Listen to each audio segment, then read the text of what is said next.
저 연구는 좀 사례 발표라고 볼 수가 있는데요. 우리 아동복지 거주시설, 쉽게 말하면 이제 후생복지 원, 보통 부모님의 학대로 인해서 아이들이 따로 가정을 떠나서 이렇게 사는 곳이라든지 이런 곳에 있는 아동을 대상으로 지역사회에 있는 대학생들이 영어교육 봉사를 한 그 사례 연구를 발표해 보도록 하겠습니다.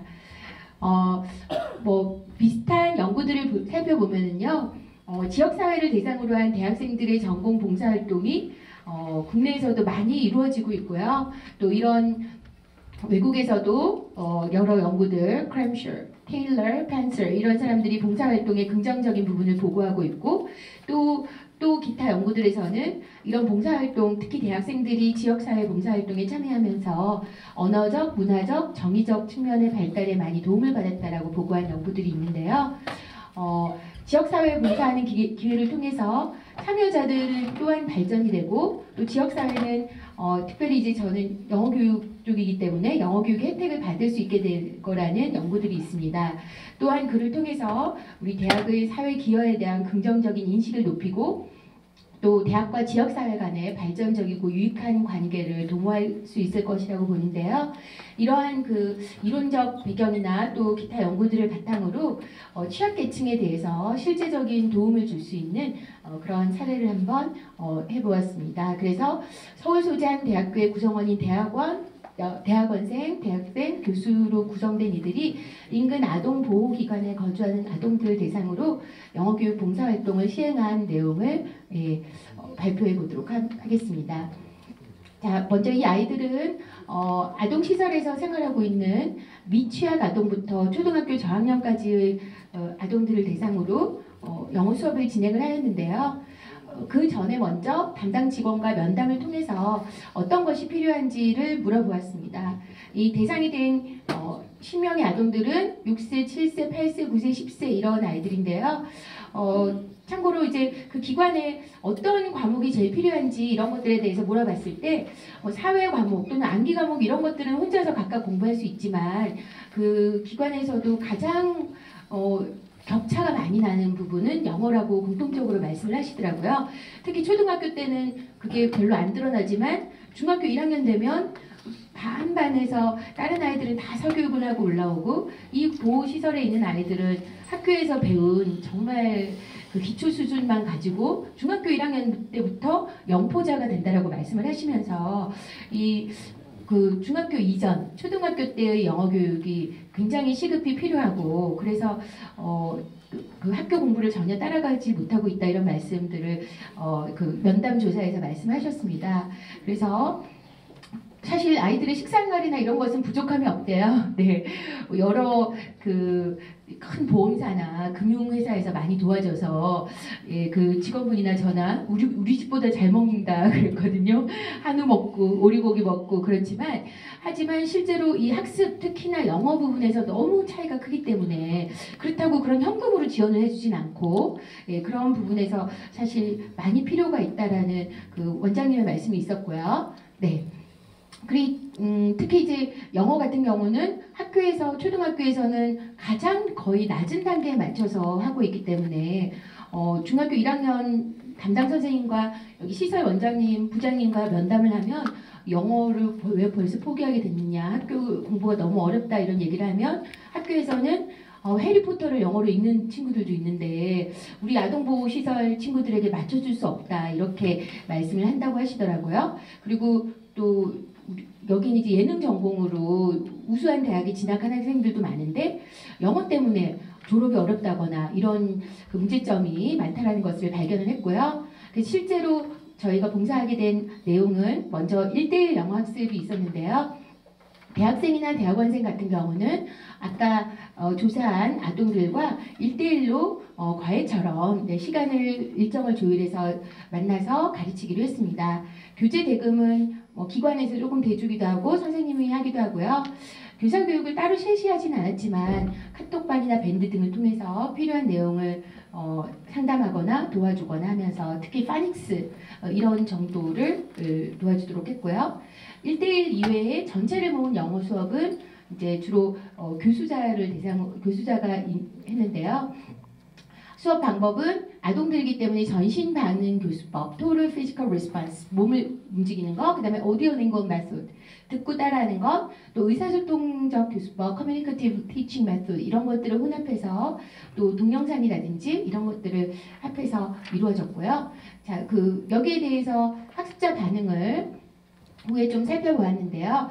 연령이 좀 낮은 연령대다 보니까 우리가 뭐 체계적인 설문지라든지 이런 것을 사용하기는 좀 무리가 있었고요. 주로 이제 면담을 통해서 이런 반응을 살펴보았습니다. 자, 먼저 영어 수업에 대해서는 대체적으로 뭐 긍정적으로 도움이 되었다 또는 영어 향상에 도움이 되었는지에 대해서 아주 그렇다 6명, 그렇다 1명, 보통 3명, 흥미도나 이런 것에 대해서는 재미있는 것을 준비해 오는 것이 좋다가 가장 많았고요. 게임을 했으면 좋겠다. 뭐 이런 연령대가 낮기 때문에 흥미 위주로 도움이 되는 것에 대한 이야기가 있었습니다. 그다음에 교사 반응을 살펴보았는데 교사들은 아까 대학생과 대학원생으로 주로 이루어졌는데요.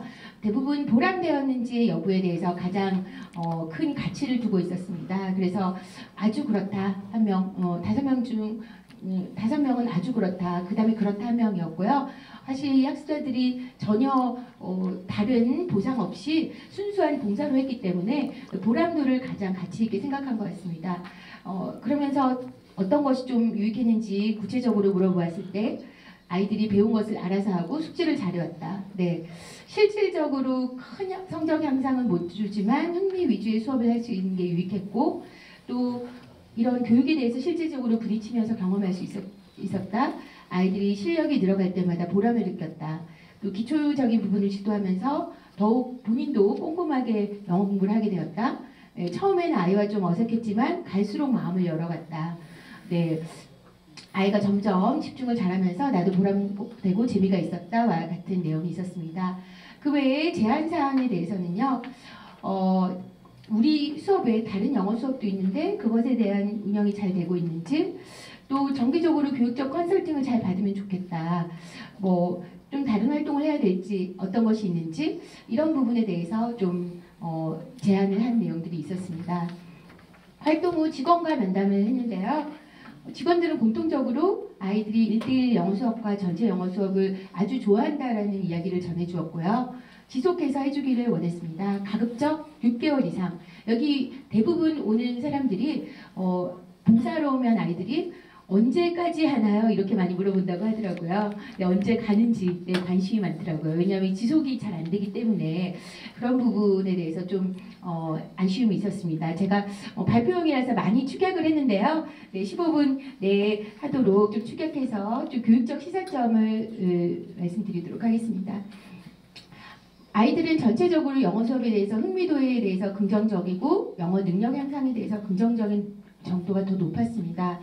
연령이 낮은 아이들이기 때문에 대부분 흥미 부분에서 많이 관심을 보였고요. 영어 지도 활동에 참여하는 대학생이나 대학원생들은 아무런 보상 없이 했지만 가르침에 대한 보람을 크게 느꼈고요. 다만 제한점으로는 다른 봉사자와의 정기적인 만남과 교제 또는 좀 체계적인 좀 지도 이런 것에 대한 이야기가 있었습니다. 기관에서는 타 교과에 비해서 특히 영어 교과의 학습적 필요를 많이 느끼고 있었고 이러한 영어 학습 지도 활동에 대해서 상당히 긍정적으로 보았고요. 바라는 사항으로는 봉사자들이 6개월 이상 지속하는 것과 후임자들이 지속적으로 이어지는 점이었습니다. 그래서 교육적 시사점을 다음과 같이 잡아보았는데요. 첫 번째로는 제가 영어 교육과 학생을 데리고 한 것이 아니라 그냥 영어 전공이 전혀 아닌 학생들을 데리고 했거든요. 우리 영어 같은 경우는 특히 어린이 영어 지도는 누구나 ABCD만 알면 파닉스는 가르칠 수 있기 때문에 학과에 상관없이 영문과나 영어 교육과가 아니더라도 이런 필요한 아이들에게 프로그램을 활성화시킬 수 있겠다라는 생각이 들었고요. 특히 타 교과에 비해서 필요가 많은 과목인지라 굳이 전공생이 아니더라도 이런 지역사회 봉사활동을 하면 참 적절한 과목이 아닐까라는 교육적인 시사점을 볼 수 있었고요. 두 번째로 조금 부족했던 면으로는 정기적인 모임이나 지도 교수가 좀 필요한 점이 있었습니다. 다른 봉사들은 단체로 함께 하거나 보통 대학교 동아리들이 그렇게 하게 되는데 학습 지도다 보니까 각각 1대1로 하다 보니 어떻게 가르쳐야 될지 또 아까 말씀드린 것처럼 영어 교육이나 영문학 전공 학생이 아니다 보니까 어떻게 가르쳐야 될지 이런 부분이 생길 때 좀 그 지도하고 또 이렇게 함께 이야기하고 이런 부분이 조금 부족해서 이런 것을 제안하게 됐고요. 그 다음에 그 외에도 이제 계속 그 근로 실제로 약간의 장학금을 받고 봉사를 하는 학생들도 있었는데요. 그런 학생들과 좀 비교를 하다 보니까 이렇게 무보수로 오는 학생들이 지속을 좀 못하게 되더라고요. 네, 그래서 6개월, 1년 후에는 많이들 이제 그만두게 되었는데 좀 그런 부분들에서 좀 더 기관이나 이런 지원이 필요하지 않을까 이런 생각이 되었습니다. 저희 연구는 좀 적은 인원을 대상으로 했기 때문에 좀 구체적이고 개량적인 결과에는 한계가 있었지만 네, 이런 실제로 기관에서도 정말 필요로 하는 과목이었고 또 전공이 아니더라도 손쉽게 가서 또 필요를 서로 상호간에 채워주면서 보람을 느낄 수 있는 그런 봉사활동이 될 수 있지 않을까라는 생각이 들었습니다. 네, 자 그래서 본 연구에서는 이 대학이 지역사회에 실제적으로 영향력을 끼칠 수 있는 가능성을 제시했는데요. 아동보호기관들의 아동들은 예산 등이 부족해서 사교육을 받지 못하고 있고 특히 이제 저학년들은 학교에서도 영어 수업을 받지 못하고 1, 2학년 때 다른 아이들은 다 영어학원이나 방과후 활동을 많이 하지만 그런 것을 하지 않다 보니까 학습적 격차를 많이 안게 되는데요.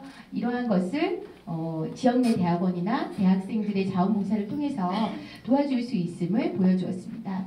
대학과 지역사회가 서로 연계된다면 향후 큰 도움을 줄 수 있는 훌륭한 프로그램이 있을 거라는 생각이 들고요. 미래 사회에는 더 많은 시도를 통해서 대학과 지역사회의 필요를 동시에 채우면서 보람을 줄 수 있는 기회들이 늘어나야 될 거라고 생각이 되고 향후 연구로는 교육학적 배경하에 학습자들과 직원들의 요구조사 또 적합한 교수 방안, 교실 운영 방향에 대한 토론이 더욱 심화되기를 희망하겠습니다. 이상입니다. 먼저 소외계층의 아동들을 위한 교육봉사에 남다른 관심과 열정을 가지시고 연구에 매진하시는 박은영 교수님께 경의를 표합니다. 특히 이런 소외 현상이라는 게 사실 현대사회에서 나타나는 현상인데요. 소외와 주체의 생존이 평행선으로 나타나는 현대사회에서 특히나 소외라는 것이 바로 인간이 만들어낸 것이라고 생각하기 때문에 인간에 의해서 산출된 것이기 때문에 우리가 이렇게 취약층의 아동들을 돕고 봉사하는 것은 단순히 봉사의 선을 넘어서 우리의 의무라고 그런 생각이 듭니다. 이렇게 성공적인 영어교육 봉사 프레임을 모색하는 것이 국가 발전에 또 기여하는 바가 크다고 생각이 되면서 또 이 기회에 이 아동 취약계층의 아동을 대상으로 한 봉사에 대해서 공부할 수 있게 해주셔서 또한 감사드립니다. 제가 오늘 토론자로서 드리는 말씀은 교수님의 연구에 어떤 비판을 하고자 하는 것이 아닙니다. 여기에 모여 계시는 여러 선생님들과 함께 교감할 수 있는 몇 가지의 사항을 말씀드리고자 합니다. 첫째, 사례 연구 대상자가 10명이었습니다. 그래서 제가 이렇게 이 분야에 대해서 해박하지 않기 때문에 공부를 하는 과정에서 10명은 이제 저는 막연하게 이렇게 생각을 했습니다. 너무 표본이 적은 것이 아닌가 이렇게 생각했는데 그건 저의 무지함에서 이렇게 비롯되었다는 걸 금방 깨닫고 10명의 사례 연구자를 통한 연구를 밀착 관계 경험 사례 연구라는 용어를 쓰더군요.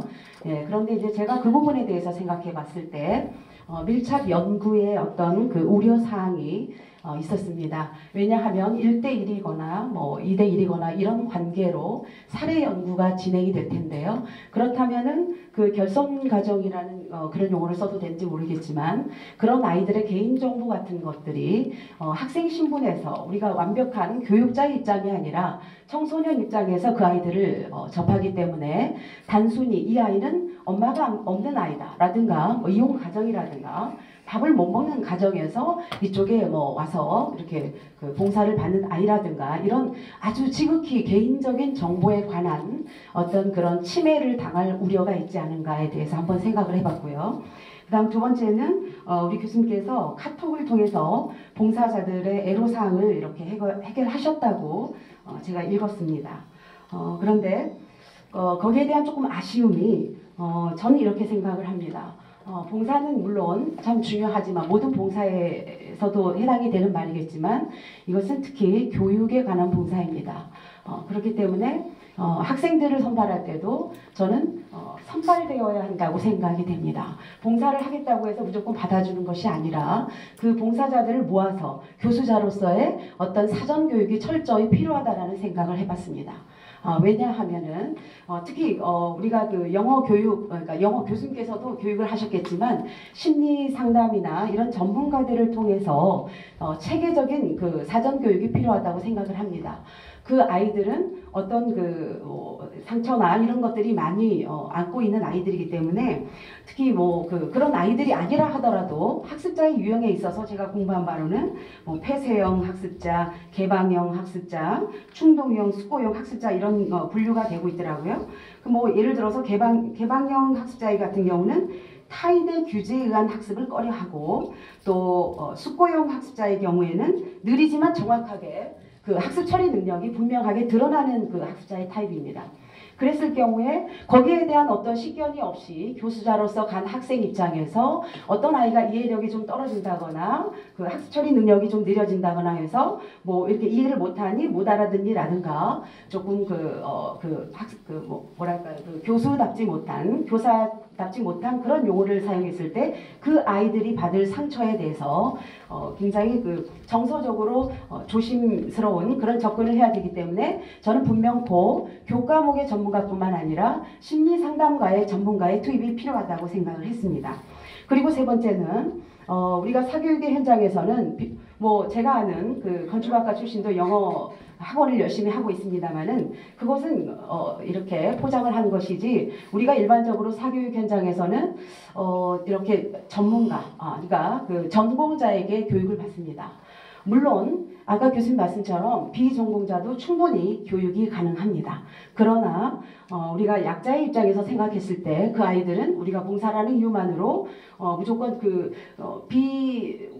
비전공자도 이렇게 할 수 있다라는 것을 우리가 정하는 것에는 좀 무리가 있지 않을까. 왜냐하면은 상대적인 박탈감을 느낄 수 있을 거라고 생각이 듭니다. 사실 결과적으로는 별 차이가 없을 수도 있으나 뭐 전공자나 비전공자나 뭐 별 차이가 없을 수도 있겠으나 그 아이들 입장에서는 상대적인 박탈감을 느낄 수 있는 그런 것도 조심스럽게 우려가 된다는 말씀을 드리고요. 세 번째는 그 학생들이 나중에 그 봉사를 마치고 학교에 돌아왔을 때는 그들도 역시 학습자의 입장으로 돌아가게 됩니다. 어떻게 그 취약계층이라고 해서 그 아이들의 입장만 생각하겠습니까? 학습자들도 거기에서 받는 상처가 있을 것이고 돌아왔을 때 사후에 또한 심리상담 전문가를 통해서 어떤 그 상처받았다든가 학습 시간에 있었던 일에 대해서 대화를 나누면서 어떤 그 치유가 될 수 있는 그런 시스템도 필요하지 않은가. 특히 정말 제가 가장 염려되는 것은 전문 용어를 하나 배웠는데요. 스티그마 이펙트라고 낙인 효과라는 게 굉장히 위험하다는 생각이 듭니다. 학생들이 그쪽에서 봉사를 하고 돌아왔을 때 이 아이들은 보육원에 있고 복지센터에 있고 불우한 가정의 아이들이기 때문에 이러한 행동을 한다라고 그 낙인 효과를 갖게 된다면 우리 사회는 굉장히 큰 문제가 될 것입니다.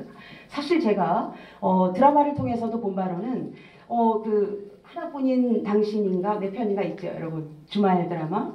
네, 거기에서도 그렇고 또 어떤 드라마, 제가 드라마를 개인적으로 좋아하지는 않습니다만 우연히 딴 생각을 하려고 보다가 발견된 것이 공통점이 보육원 출신의 그 인물들이 꼭 도둑질을 합니다. 어떤 물건이 없어지면 보육원 출신 아이가 설정이 됩니다. 이것 또한 물론 제가 위험해서 발언은 조심하겠습니다만은 이것도 일종의 어떤 낙인 효과의 부정적인 결과가 아닌가 이런 생각을 합니다. 그렇기 때문에 교육봉사에 있어서는 학생들이 한다고 해서 우리가 학생들이 하기 때문에 철저한 체계적인 그런 프레임이 모색되어야 한다고 생각을 합니다. 여기에 대해서 이제 교수님. 아까 말씀하신 폐쇄형 또 개방형 학습자들 이런 것에 대해서 좀 우리 지도 교수가 좀 피드백을 주고 또 그런 그 모임을 통해서 좀 더 이렇게 가르치고 또 다른 상담을 또 가르치는 봉사자들에게 하는 부분이 정말 필요하다라고 하면서도 느꼈고요. 또 교수님의 또 제안 사항을 통해서 더 강화된다고 느끼고 있습니다.